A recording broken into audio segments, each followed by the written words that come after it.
Salam şeyx. Və aleykum salam və rəhmətullah və bərəkatuhu. Yəqin ki, ilk qonağımızsınız ki, mən sizlə söhbətə hər hansı bir təqdimatla başlamayacağam. Çünki biraz mənim və yaxud bizim kanalın izləyiciləri də təəccüblənəcək ki, nə məsələdir, nə baş verir, sələfi təriqətində nüfuzu olan, reputasiyası olan şeyxlərdən biri ilə üzbəüz əlləşib. Çünki məncə danışılacaq çox mövzu var. Amma ümumiyyətlə Şeyx Qamətin adı artıq bir mövzudur.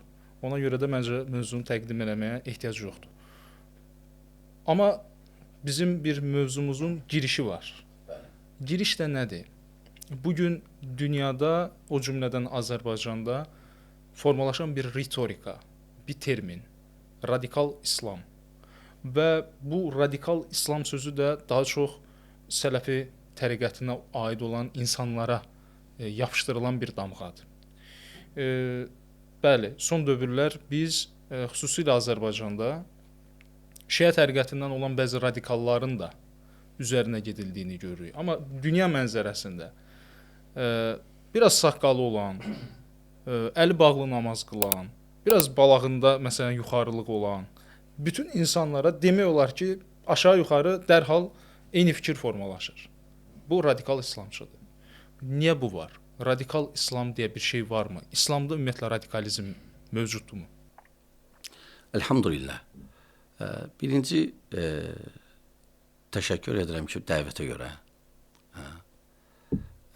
İkinci, İslamda radikallıq var, yoxsa yoxdur? Təbii ki, radikallıq yoxdur İslamda.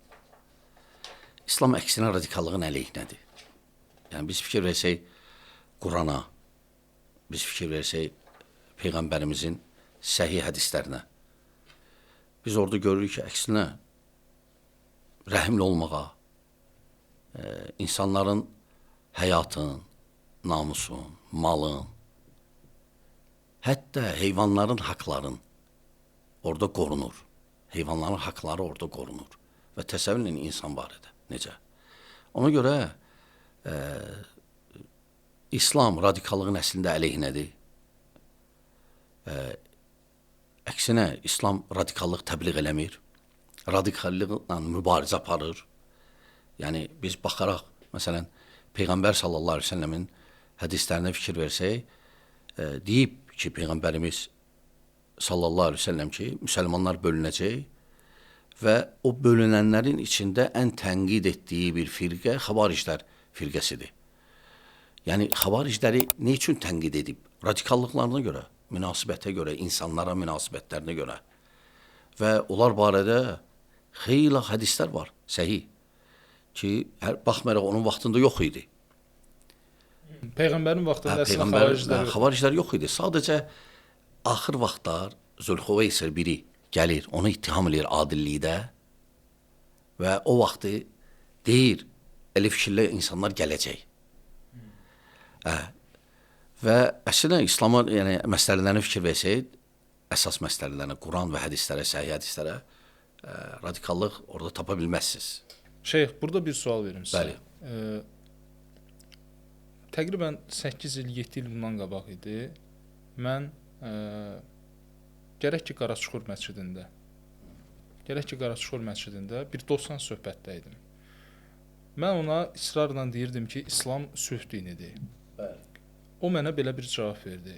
Qardaş, İslam döyüş dinidir. Sələfi əqidəsində İslam müharibə dinidir, yoxsa sülh dinidir? Əlbəttə, sələfi əqidəsi istinad eləyir Quran və səhih hədislərə. Və təbii ki, sələfiliyə görə İslam sülh dinidir. Bilirsiniz, o hərdən düzgün başa düşməyənlər İslamı, Allahın ayələrin, Peyğəmbərimizin səhih hədislərin başa düşməyənlər, onlar başqa cür biraz yanaşırlar məsələyə. Amma əslində, onlar nəyə məsələn istinad edirlər? O döyüşlərə. Məsələn, döyüşlər olub, məsələn. Amma biz fikir veririk, o döyüşlər ən birinci müdafiə xarakteri daşıyırdı. Müdafiə, yəni özünü qorumaq, ətrafı qorumaq İslamın ən birinci mərhələlərində. Çünki cihad özü də fərz olunmağı mərhələlərlə olub. Məsələn, Məkkə dövründə ən birinci cihad barədə nazil olan ayədə Allah Taala buyurur ki, onlara tabe olma, onlarla cihad elə. Ayədə belədir, o ayə Məkkə ayəsidir. Və biz bilirik ki, Məkkədə cihad yox idi. Yəni, cihad biz deyəndə birinci cihad kəlməsi özü düzgün başa düşülməyib. Yəni, bəziləri başa düşüb ki, cihad ancaq döyüşməkdir. Amma səhv fikirdir. Nəfslə mübarizə aparmaq da yəni. Nəfslə insan özün haramlardan qorumaq özü cihaddır. Valideynə baxmaq özü cihaddır.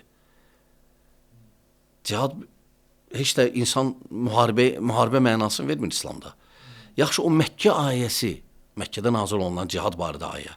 Biz görürük ki, orada müharibə yox idi axı. Döyüş də yox idi. Cihad oradan nə qəsd olunur?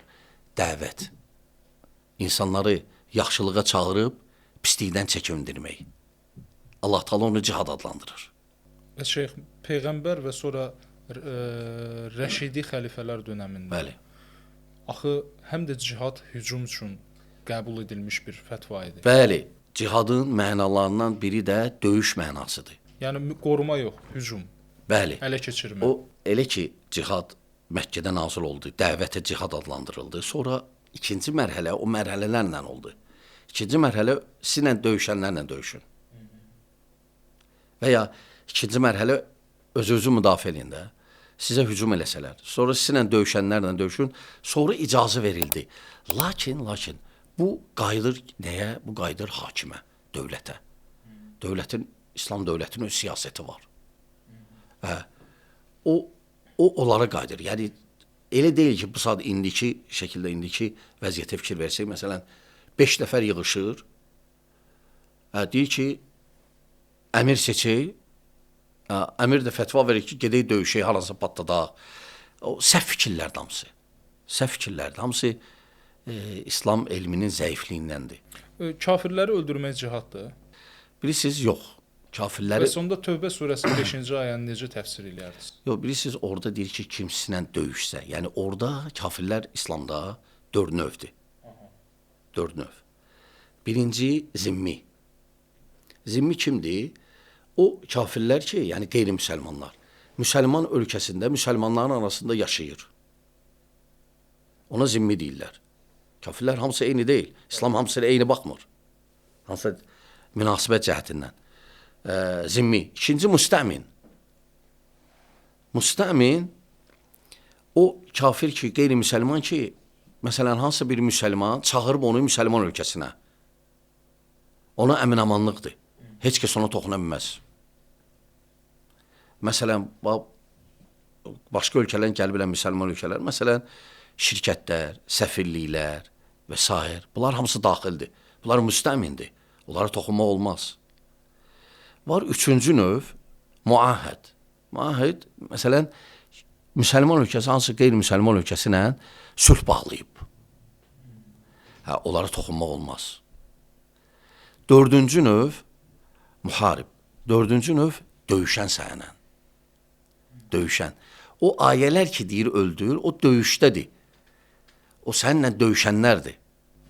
Məntiqən 6-cı ayədə də deyir ki, aman diləyənlərə aman ver. Bəli. Və ona görə Peyğəmbərimiz sallallahu əleyhi və səlləm nə deyib? Kim ki bu 4 növdən 3 növü ki var idi əvvəl, onları toxunsa, ona cənnətin iyi gəlməyəcək qiyamət günü. Hansı ki, cənnətin iyi, bir rivayətdə gəlib ki, 40 illik yoldan cənnətin iyi gəlir. Elə uzaqlıqdan gəlir. Yəni, elə adamlar, yəni 3 növ kafirə toxunsa, onlar cənnətin iyin duymayacaqlar. Ökü qaldı ki, cənnəti görsünlər. Şeyx, bax. Budur.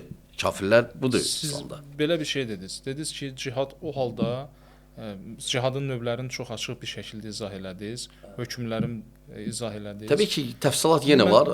Təbii, amma indi məndə məsələn sual yaranır. Bir coğrafiyada məzlum müsəlmanlar var. Zalim bir iqtidar, zalim bir hökumət onları qətl edir. Sivil etirazları boğur, uşaqları öldürür. Və bir üləma bununla bağlı cihad fətvası verir. O üləmanın cihad fətvası bütün dünyadakı müsəlmanlar üçün cihad fətvası sayıla bilirmi? Yox. O baxır bilirsiniz vəziyyətə, ümumiyyətlə hər bir zamanənin özünə uyğun münasib hökmü var. Məsələn, biz indi İslam aləmindən danışanda, təbii ki, o vaxtki İslam aləmi deyil. O vaxt sərhəd yox idi, heç nə yox idi. Sonra bölünmə başlandı. İndi o vaxtki İslam aləmi 50 yerə, 50-dən çox yerə bölünüb. Və çox fərqlidir hər yanın qanunları. Ona görə də hər ölkədə biri cihad qəbul eləsə, bu bizə aid deyil. Bəli, bəli. Yəni, məsələn, adi Məkkəyə getmək üçün biz artıq viza alırsınız filan. Bəli, təşkil almalıyıq və s. və s. Ona görə bilirsiniz, o vaxtki bəzi cümlələrlə və ya tarixi hadisələrlə indikini müqayisə eləmək düzgün deyil. Bu çox maraqlıdır ki, məsələn, niyə sizcə, özüm mən ən çox məsələn açığı deyirəm də, bu son 15 illik prosesdə mənə təəccüblü gələn nə idi? Məsələn, Şiə əqidəsində təqlidçilik var. Yəni bir müştəhid var və müştəhid üləmaya təqlid eləmək məcburidir. Yəni bütün dini ayinlərinə, bütün fətvalarına əməl eləməlisən. Ayın çıxmağından namazın vaxtına qədər hamısını onun hökmünə uyğun eləməlisən. Amma bildiyim qədərilə sələfi əqidəsində təqlidçilik yoxdur. Var amma məsələn köhnələr, yəni sizdə vəfat eləmiş alimə, məsələn İmam Əhmədə təqlid etmək olar. Amma məsələn təqlidin də məncə sərhəddi var da, yəni hər şeydə eləməyə bilərsiniz. Yəni burada azadlıq var da, düzdür ya yox? Bilirsiniz, əslində birinci təqlid sözünün mənası nədir? Aha. Təqlid sözünün mənası yansılamaq. Yox. Bağlanmaq şəxsə və qeyri-şərtsiz nə deyib götürmək. Daha soruşmaq, dəlil nədir? Bəli. Nə üçün belə? Yəni sizdə yoxdur da o. Bizdə o yoxdur. Yəni biz məsələn götürün. Sizdə o yoxdursa, mən bu sualı niyə verdim? Sizdə o yoxdursa, nə üçün Suriyadakı cihada minlərlə, milyonlarla dünyada insanlar qoşuldu? Axı yoxdur təqlid. Yox, təqlid yoxdur. Lakin var, hətta Suriyaya gedənlər təqlidə görə getmirdilər. Sadəcə o ümumi ayələr ki var, səhv başa düşənlər. Ümumi ayələr və ya hədislər məsələn gətirirdilər.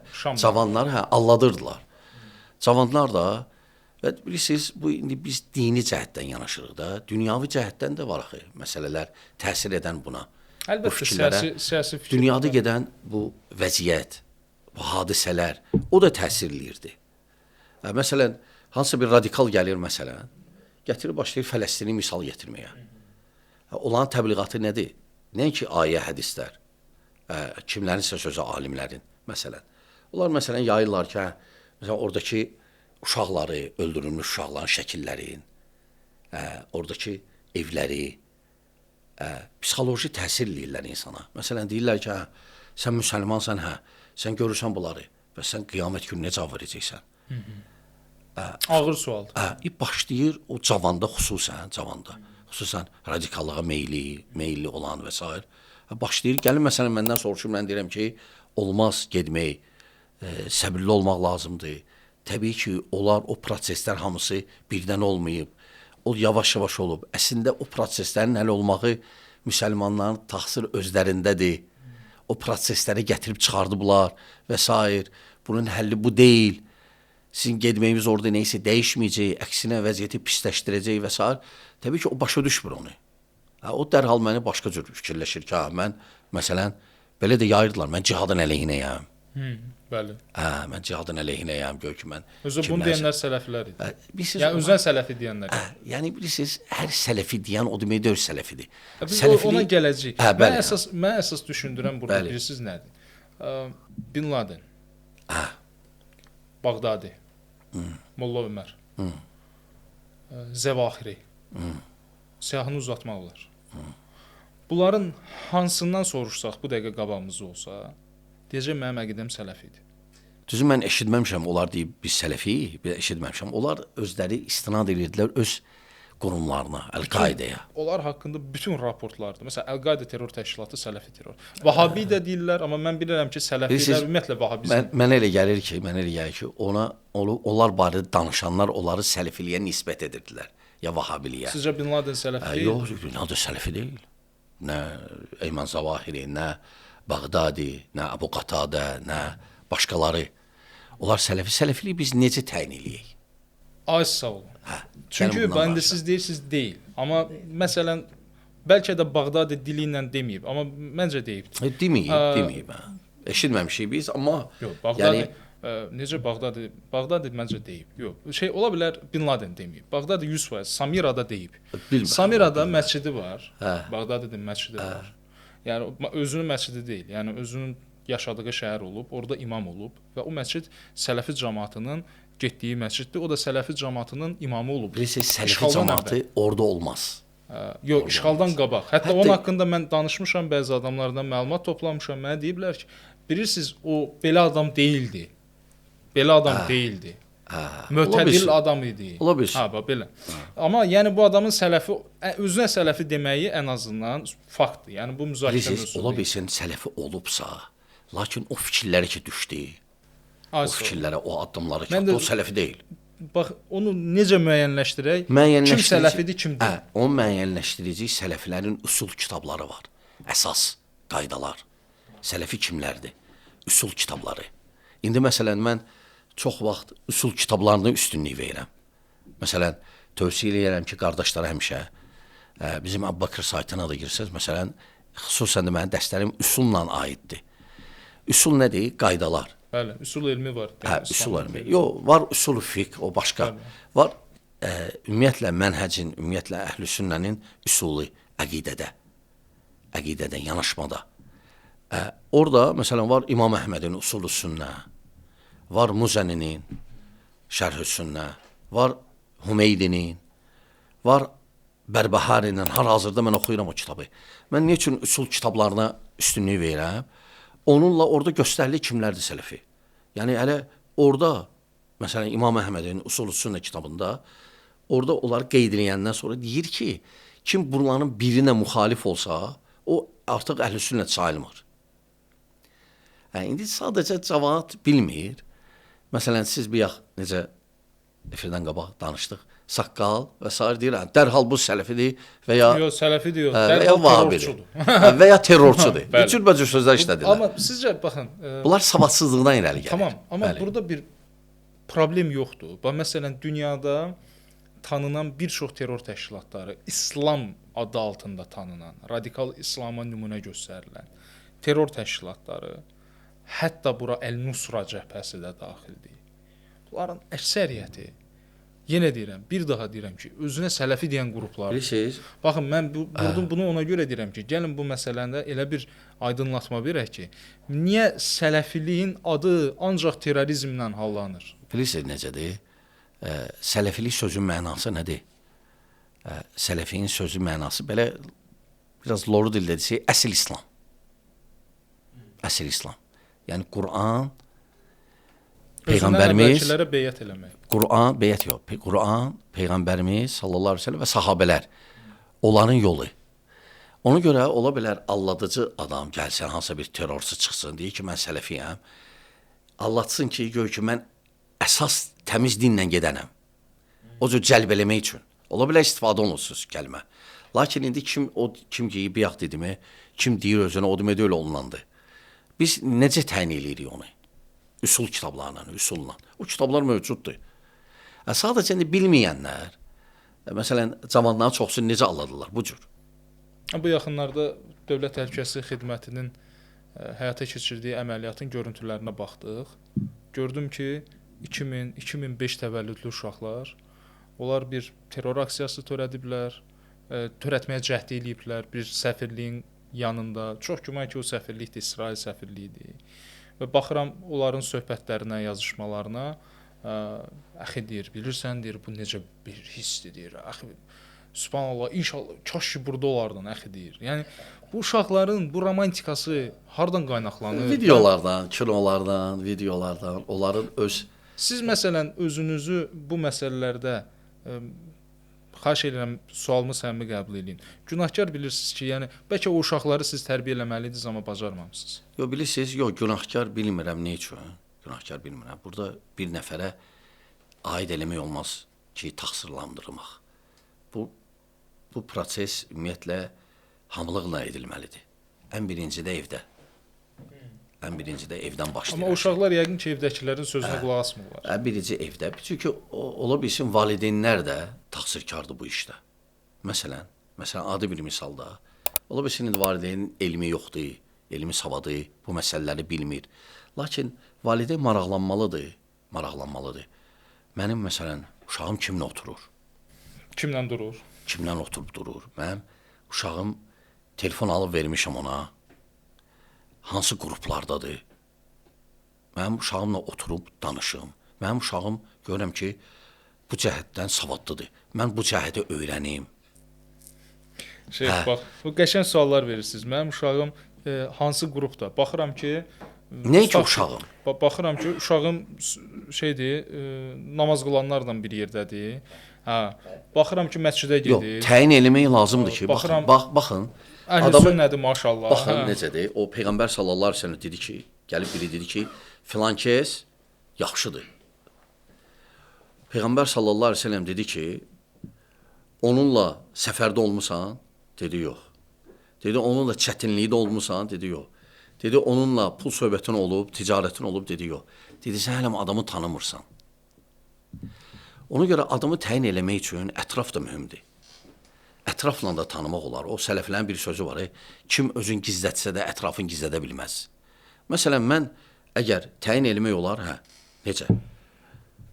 Kimə qulaq asır? Hansı qrupdadır? Namaz qılanların qrupunda. O namaz qılanlar orada əsas kimlərin dərsinə qulaq asır? Hansı məscidə gedir? Təxminən təyin eləmək olar. Təxminən. O məsciddə kimlərlə? Bu gün xavariclərin Bakıda məscidi var. Yoxdur. Yoxdur xavariclərin. Lakin xavariclər, bilirsiniz, biz xavariclərlə danışırıq. Xavariclər neçə növdür? Ümumiyyətlə, xavaric sözü nə deməkdir? Xaric sözündəndir də. Yəni, bu radikal İslamçıya dini... Əsasən. Radikal, məsələn, xaricilərin radikal İslamçı dediyi şeyə, İslam içərisində radikal olan kəsimə siz xavaric deyirsiniz. Bilirsiniz, onlar din əhlidir. Əsas xavariclərə nə deyilir, nə üçün deyilir? Onlar müsəlman hakimə qarşı çıxmaqlarına görə onlara xavaric deyilir. Kim ki, hakimə qarşı, müsəlman hakimə qarşı, istəyir adil olsun, istəyir zalım. Kim ki, onu görür, hətta eləməsə belə o hərəkəti, sadəcə fikrində varsa, meyillidirsə o fikrə, artıq xavaric demək olar onu. Mən sizə deyim ki, o radikal qüvvələr, hətta xavariclərin özləri Hüseyni dəlil gətirirlər. Hüseyni hakimə qarşı çıxmaq dəlil gətirirlər. Xavariclər həmişə hakimə qarşı çıxır. Xavariclərin fikirləri bəli əsas odur. Elə ona görə də xavaric deyilib. Suriyadakı cihadçılar onda əksəriyyət xavaric idi. Əlbəttə. Mən sizə deyim ki, bilirsiniz, bu xuruc fikri İslam firqələri, hətta mövcud olan firqələrin içində çoxsunda var. Bəli. Demək olar ki, sələflərdən başqa. Çünki siz daha çox İmam Əhmədin İmam Əhməd çünki qəti şəkildə qadağan idi. Yox. Biz İmam Əhmədə bağlı deyilik. O səhv fikirdir. Mən demirəm bağlısınız, amma əsas qəbul elədiyimiz kitablardan biri İmam Əhməddir. İmam Əhməd. Xeyr. Vahabın kitabını qəbul edirsiniz, Muhammed. Məhəmmədin kitabını qəbul edirik. Necə ki İmam Əhmədin, necə ki başqalarının. Maraqlıdır ki, o hakimə qarşı çıxmışdı. Hakimə qarşı çıxmamışdı o. Osmanlı hakim deyildi. Çıxmamışdı o. Osmanlı hakim deyildi. Hakim idi. Lakin o tarixçi kimi Osmanlı mənbələrində onun haqqında rapor Aydındır. Lakin o yerdə ki yaşayırdı. Osmanlılar orada var idi. Əlbəttə var idi. Yox idi. Əgər orada bir dənə Osmanlı komandanı varsa, deməli Osmanlı. Yox idi Osmanlılar. Tərk eləmişdilər oranı. Oranı Osmanlılar çəkilmişdilər Misrə. Misrin sərhədlərində dayanmışdılar. Nə üçün? Qan tökdü. Osmanlılar. Orada əşraf deyilən bir tayfa var, əşraflara. Onlara həvalə eləmişdilər ki, Məkkədə ziyarətə gələnlərə baxın. Vəssalam. Hakimiyyət yox idi. Orada necə idi vəziyyət ona görə? Orada qəbilələr var idi. Hərəsinin öz hakimi var idi. Və o qəbilələr də bir-birlərinə döyüşürdülər. Harada idi Osmanlı? Yox idi Osmanlı orada. O qəbilələrdən biri də döyüşməyinin səbəbi də məhz orada çox, yəni mən burada o söhbəti açsam gərək səhərə qədər danışaq. Çünki mənim əlimdə o qədər, yəni bilirsiniz əlinizdə təşkilat-ı mahsusanın istihbarat raportları var. Bilirsiniz əlinizdə çox mən razıyam. Yəni orada ingilislər var idi. Aydındır, əlinizdə Vahabla anlaşmışdı. Aydındır. Əlinizdə bilirsiniz, o fətva verdi. Bilirsiniz əlinizdə çox şey ola bilər, amma düzgündür yoxsa yox.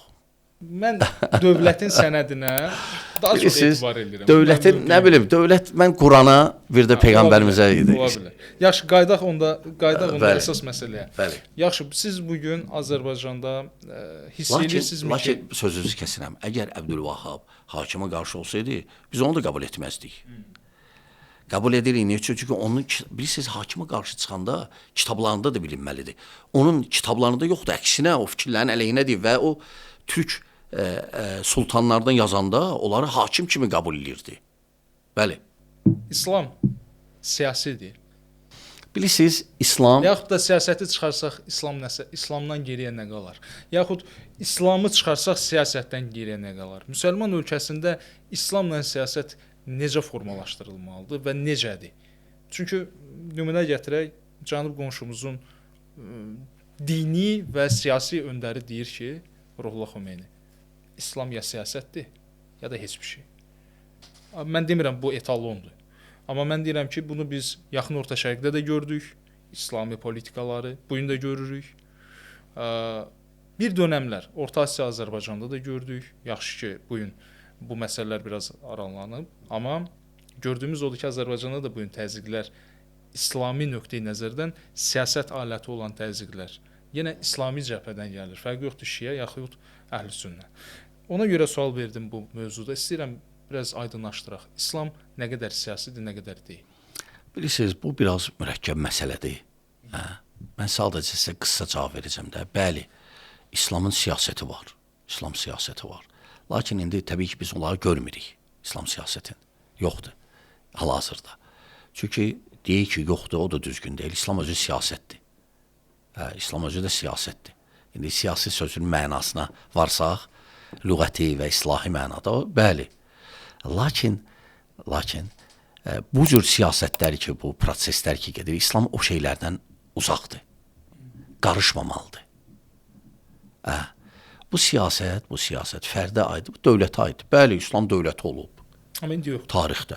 Yoxdur İslam dövləti. Var, müsəlman ölkələri var. İndi bəzi ölkələr də iddia edir ki, İslam dövlətidir.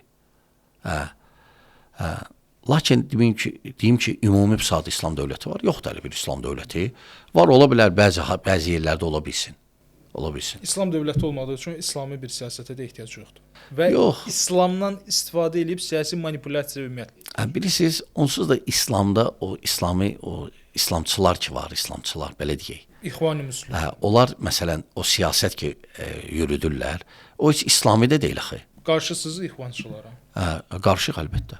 Yəni, o İslami siyasət də deyil axı. Amma maraqlı fikirdir. Yəni, dünyada bir çox müsəlmanlar onları dəstəkləyirlər. Bəli. Bu xavariclərin gizli formalarıdır. Yəni, ixvanlıq, bilirsiniz, xavariclər mən necə qeyd etdim, onlar hamısı, burada hər mövzu geniş mövzulardır. Aydın. Yəni, ona görə də mən sizə bugün daha çox bir faktoloji sual verirəm. Yəni, birdən də onu qeyd edim ki, xavariclər neçə növdür? Var, oturaq xavariclər var, ən növlərindən məsələn. Ən təhlükəlilər onlardır. Pasiv, onlar təhlükəlidir. pasiv terrorçu dediyimiz. Bəli. Yaxşı, Azərbaycanda var onlar. Var, əlbəttə. Və mübarizə aparırsınız. Bilirsiniz, mübarizə aparırıq, məsələn. Fikir mübarizəsi aparırsınız. Onlar sizi sevmirlər. Yox, bilirəm, aydındır. Yəni, mən istəmirəm də hamı məni sevsin. O mənə maraqlı deyil. Amma Lakin, yəni mən sizə deyim də, yəni biz artıq neçə ildir də biz bu ibadətdəyik, əlhamdülillah, dəvətdəyik birbaşa. Terror da görmüşük onlar tərəfindən neçə dəfə. Elə ona gələcəkdim ki, lakin bilirsiniz necədir? hədəliyirlər sizi şey. Olur. Lakin mən bilirəm ki, təhlükə hər an var. Kimsə mənə bunu tapşırmayıb, onlarla mübarizə aparır. Mənə dinim tapşırıb. Quran, bir də Peyğəmbərimiz. Mən məsciddə olmamışdan qabaq da onlarla mübarizə aparırdım. Lakin nəyi, onu demək istəyirdim ki, yəni onlarla mübarizə təbii ki, əsas ən birinci fikir mübarizəsidir. Əlbəttə. O saat mübarizə bir dənə biz tərəfdən gedir. Bəli. Bunu etiraf eləmək lazımdır. Yəni, düzdür, onlar tutulur, 15 il yatır türmədə, zindanda. Lakin sual verilir, düzəlir. Yox, düzəlmir. Fikir bir fikir dəfə düzəlmir. beynə girib. Hə, düzəlmir. Çünki nümunə deyim bir dənə çox üzr istəyirəm. Bağdadi də yatmışdı türmədə. Yox, Zəvahiri də yatmışdı bilirsiniz, türmədə. o adamları Türmə onları islah eləmir. mən sizinlə bilirsiniz, yenə geniş mövzudur. Mən onları müzakirə elə, onların üstə dayanmaq istəmirəm. Nə üçün? Ola bilsin onlar hansısa dövlətə qulluq olunmuş, hazırlanmış adamlar idi. O heç. Onlardan götürməyək biz. Bu hələdir. Yəni ola bilməz ki, adam tək gəlsin, yıxsın ətrafına və iki ölkənin böyük bir ərazilərini götürsün. Aydın. 50 milyard pulu kontrol. Yəni siz mən onlardan danışmaq, onların üzərində qurmaq istəmirəm söhbəti. Mən də istəyirəm. Sadəcə nümunə yaxşı idi ki, onlar islah olunmur. Hə. Yəni Amma islah, neynəmək olar bilirsiniz, islah oluna bilər. İslah oluna bilər. Fikirlə. Fikirlə. Lakin müəyyən addımlar atılmalıdır. Nə idi? Müəyyən addımlar birinci evdən. Yenə deyirəm, bu tək adamın işi deyil. Özə bu radikallıq biz indi dini radikallıqdan danışırıq da. Radikallıq hər şeydə ola bilər. Əlbəttə. Hər şeydə ola bilər. Yəni biz radikal türkçü də var. radikallar bəli. Yəni biz deməli dini cəhətdən müzakirə edirik. Bəli, Burada təbii. bir dəfənin işi deyil. Burada Ailə, valideyn, məktəb. burada məscidlərin böyük rolu var. Məscidlərin, xütbə verənlər Narazısınızmı verilən xütbələr? narazıyam mən. Bir iki dəfə də bildirmişəm bunu. Çünki yox, indi mən hamısına toxunmaq istəmirəm. Onların içində yaxşı danışanlar da var, mövzuları. Lakin bilirsiniz, məscidin imamı ölkədə vəziyyəti nəzərə almalıdır, dünyada prosesləri və Nəzərə almırlar. və baxmalıdır hansı daha münasib fikirdir. Çünki məscidə gəlirlər, yeganə yerdir ki, insan gəlir 15 dəqiqə, 20 dəqiqə, yarım saat oturur sakit, yalnız sən ona qulaq asmalısan. Danışmaq da olmaz. Bəli. Yeganə məclis, məclis dünyada Mən yoxdur. cümə xutbəsində olmuşam. Orada o imamların böyük təsiri ola bilər. Məsələn, insanların fikirlərini düzəltmək üçün dini cəhətdən düzgün İslam təbliğ olunsa, düzgün o şübhələri gətirmək. Şübhələr nədir? Onları düzgün başa salmaq üçün ən gözəl yerlərdən biridir ora. Onlardan istifadə etmək lazımdır. Çünki fakt budur ki, bilirsiniz, onlar tutulurlar, düzəlmirlər. Tam səmərəli istifadə olunmur deyirsiniz. Bəli, Başa yox, düşdüm. tam səmərəli, onu demək Siz istəyirəm dediniz ki, mən xavariclərlə mübarizə aparıram. bəli, indi də Bu sonacan. mübarizəyə cihad demək olar. Əlbəttə bu cihadın bir növüdür. Bu həm də başlıq, materialın başlığı idi. Yaxşı. Olsun. Sonda sizə bir neçə Bəli. çox kiçik suallar verəcəm və çox kiçik cavablar istəyəcəm. Bəli. Həmas terror təşkilatıdır. Bəli. Hizbullah terror təşkilatı. Əlbəttə, hamısı birdir onlar. Siz bir söz dediniz. Dediniz Fələstində baş verənlər oradakı müsəlmanların günahıdır. Həqiqətən belə düşünürsünüz? Bəli, əlbəttə. Ümumiyyətlə nə baş verir. Əhməd Əşşara sizdəndir.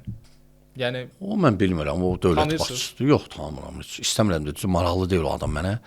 Və bəs onun Bəşər Əsədi devirməyi bir müsəlman kimi sizi sevindirdi. Çünki Türkiyədəki mənim dostlarım az qala göyə güllə atırdılar sevincdən, yəni belə. bilirsiniz, o məsələlər qarışmır. Qarışmırsınız. Amma bir məsələ var da. Bir məsələ var, bu ayrıca mövzudur da. Yəni ona qarşı çıxmaq olar da yoxsa yox. Əsədə Biz dedik axı məclisimizin əvvəlində müsəlman hakim olmaz və zalimdir ya istəyir adil olsun olmaz. Bir dənə hakim olar, o da qeyri-müsəlmandırsa. Qeyri-müsəlmana qarşı çıxmaq olar İslamda. Yəni kafir hakimə. Lakin onun şərtləri var. Əsəd o şərtləri ödəmişdi. Yox, Əsəd əslən o Ələvi firqəsi idi. Müsəlmanların çoxusu onları müsəlman görmür. Əsəd Əli Allahçı idi. Onlar müsəlman görmürlər onu. Ona görə ona qarşı bəlkə də şəri cəhətdən çıxmaq olardı. Lakin şərtləri var idi, yox. Şərtlərdən nə idi? Gücün olması, məsləhə, məfsədənin zərər xeyri götürüb qoymaq, alimlər, həmçinin siyasətçilərin deməsi və ən əsaslarından da biri onun yerinə kim olacaq? O adam yox idi. Onun nəticəsinə, biz bir məsələlərə girişmirik, lakin onun nəticəsində nə qədər insanlar öldü. Sonuncu sualım. Yəni dini cəhətdən səhv idi. Səhv idi. Səhv idi. Bəli, nəysə oldu da. Amma Qarabağda cihad siz dəstəkləmisiniz. Qarabağda cihad deyir ki, bilirsiniz, cihadın növləri var. Var müdafiə, var hücum. İndiki müsəlmanlar hücum cihadına hazır deyillər. Ancaq müdafiə cihadından Yəni olduğu şeyləri heç olmasa qorusunlar. Ona görə ora bizim torpaq idi. Və məscidlərimiz var. Məscidlərimiz var idi, oranın əhalisi müsəlman idi. İşğal olunmuşdu ora. Bizim tam dini cəhətdən də, şəri cəhətdən də haqqımız var idi oranı götürmək. Sonuncu sual. Bu da cihadın bir növüdür. Bəli. Çox sağ olun. Sonuncu sualım. Şiələr sizi sevmirlər Azərbaycanda. Mən maraqlı deyil, kim məni sevir ya. Yox, xahiş edirəm. Bəli. Ola bilər, maraqlı deyil. Amma mən bir şey soruşuram. Yəni Şiə məzhəbindən olanlar sizi sevmirlər. Hənəfilər biraz sizdən uzaq qalmağı seçir. Onlar da həmçinin. Həmbəlilər demək olar Azərbaycanda yoxdur. Var, bəzi növləri var, çıxıblar təzə. Sələfilərin isə bir qrupu ümumiyyətlə sizə düşməndilər. Necə ki siz dediniz ki, mən onlarla fikrən cihad aparıram. Bilirsiniz? Mübarizə aparıram. Onlar sizə nəinki fikrən, əvvəlki proseslərdə gördüyümüz kimi sizdən fiziki cihada, yəni sizi qətl eləməyə hazır. Bilirsiniz, onlar sələfi deyil. Yəni ola bilməz. Bildikdə onlar xavaricdir. Yox, bilirsiniz, ola bilməz sələfiyə qarşı eləsə özünə düşmənçiliyi öldürmək istəsin. Deməli sələf deyil o. Nədir bəs? Ona nə deyək? Onlar xavaricdir. Vəssalam. Çünki müsəlmanın qanın tökməyi caiz görən, halal görən, o artıq müsəlman xavaricdir, sələfi ola bilməz. Sui-qəsd təhlükəsi var bu gün sizin üçün, sizcə? Bilirsiniz, sui-qəsd həmişə var. Təhlükə. Axırıncı və nə vaxt olub? Mən maraqlı olmayıb ona görə. Məncə 2008-də. 2008-də. Məsciddə. Yox, bombadan sonra idi axı. Bir dənə də oldu sizə qarşı. Şiə qardaşlarının həmləsi oldu sonra. Ola bilər, amma ən belə yadda qalan oldu. Başqa olub? Bilirsiniz, ola bilər, nəsə qruplar alınmayıb. Mənim xəbərim yoxdur. Təbii ki, cəhddən danışıram. Sizin xəbəriniz yoxdur. Mən bilən 3 yadımdadır, 3-ü. 3-ü yadınızda. Sadəcə amma Allah... bu sizi geri qaytarmır da. Yox, əlbəttə mən heç nə o hadisələr mən heç nə dəyişmədi fikrimi. Bəs o sui-qəsddə ölsəydiniz, sizə şəhid statusu vermək olardı? Dini baxımdan. Bəli. Bəli. Dini baxımdan bəli. Çünki şəhid 3 qismdir İslamda. Çünki siz cihadda şəhid olursunuz. Hə, çünki onlarla mübarizə aparmaq, alimlərdən deyənlər var ki, xavariclərlə mübarizə aparmaq cihadın növlərindən biridir. Çox sağ olun. Allah kömək olsun. Ümid edirəm ki, suallarımla sizə yormadı və narahat eləmədi. Yox, əksinə mən istəyərdim bu mövzularda danışaq, çünki maarifçilik mühümdür və izləyicilərə də maraqlıdır. Lakin biz təbii ki, bu söhbətdə səthi bəzi məsələlərə toxunduq. Amma belə təfsilatla maraqlıdır. Yəni cəmaata da maraqlı olardı. Bəli. Çox sağ olun ki, gəldiniz. Sağ olun, dəvətə görə sağ olun.